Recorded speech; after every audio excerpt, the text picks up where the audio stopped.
നാട്ടിൽ നിന്ന് നമ്മൾ ട്രെയിനിന് പോയിട്ട് ബോംബെയിൽ ഇറങ്ങി. ബോംബെന്ന് പിന്നെ അവിടെ ട്രാവൽസിന്റെ റൂം ഉണ്ടായിരുന്നു, അത് അവിടേക്കാണ് നമ്മളെ കൊണ്ടുപോയത്. അവിടെ പോയിട്ട് അവർ ഫുഡ് ഓർഡർ ചെയ്ത് ഫുഡ് കഴിച്ചതേ ഓർമ്മയുള്ളൂ, വയറ് കേടായി. എന്താണ് ഫസ്റ്റ് അന്ന് കഴിച്ചത്?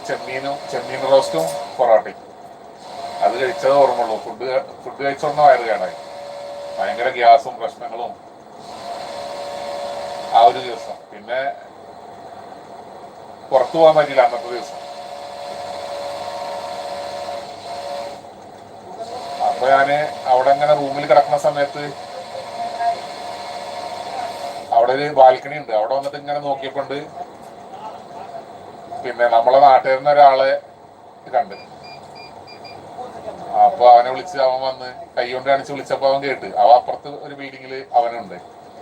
അപ്പൊ ഞാൻ അങ്ങനെ അവനോട് പറഞ്ഞു എനിക്ക് സുഖമല്ല. അപ്പൊ എന്നോട് ചോദിച്ചാൽ എന്താ കഴിച്ച് എന്താന്നൊക്കെ ചോദിച്ചു. അപ്പൊ അതിന്റെ നേരെ ഓപ്പോസിറ്റുള്ള ഹോട്ടലിൽ തന്നെയാണ് ഫുഡ് കൊണ്ടുവന്നത്. അവനവിടെ ജോലി ചെയ്യണത്. അതെനിക്കറിയില്ല, എന്തോ അങ്ങനെ ഒരു ഇതിൽ അങ്ങനെ വന്ന് വിട്ട്. അപ്പൊ അവനോട് പറഞ്ഞ് ആ ചെമ്മീൻ മസാലയൊക്കെ ഒരാഴ്ച പഴക്കമുള്ളതാണ്, അതാണ് കഴിച്ചത് എന്ന് പറഞ്ഞു. അപ്പൊ ഞാൻ പറഞ്ഞു അതിപ്പോ ഒരാഴ്ച പഴക്കമുള്ളതെന്ന് നമുക്കറിയില്ലോ, കഴിച്ചു വയറ് കേടായി എന്ന് പറഞ്ഞു. അപ്പൊ അവനങ്ങനെ ജിഞ്ചർ ജ്യൂസ് കൊണ്ടുവന്നു, ഒരു 2-3 ജിഞ്ചർ ജ്യൂസ് കൊണ്ടുവന്നു. പിന്നെ നമ്മളെ സോഡ കുപ്പിയിൽ വരുന്ന പോലെയുള്ളത്. എന്നോട് പറഞ്ഞു അത് ഇടക്കിടക്ക് കുടിച്ചോ, അന്ന് വയറ് ക്ലിയർ ആയിക്കോളും, ഗ്യാസൊക്കെ പോയിക്കോളും എന്ന് പറഞ്ഞു. അങ്ങനെ പിന്നെ അത് കുടിച്ചിട്ടാണ് ഗ്യാസ് ക്ലിയറായി.